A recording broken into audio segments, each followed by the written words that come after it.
நமது அன்பிற்குரிய வழக்கறிஞர்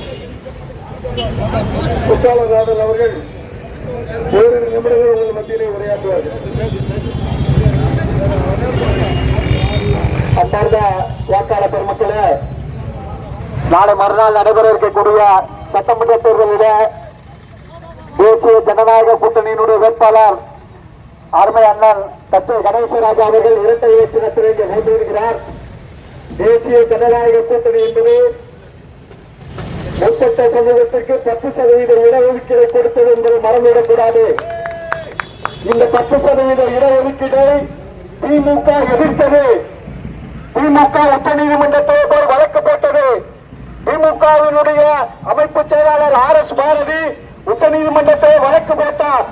மோடி அரசு கொண்டு வந்த 10% இடஒதுக்கீட்டிற்கு எதிராக, இங்க இருக்கக்கூடிய மக்களினுடைய உரிமைக்கு எதிராக வழக்கு போட்டது திமுக. நம் திருநெல்வேலி மக்களின் உரிமையை தடுக்க பார்த்தது திமுக என்பதை நாம் மறந்துவிடக் கூடாது. தொடர்ந்து மிக்கப்படுவர்கள் கடந்த 5 வருடத்தில் தமிழகத்தில் 200க்கும் மேற்பட்ட கோயில்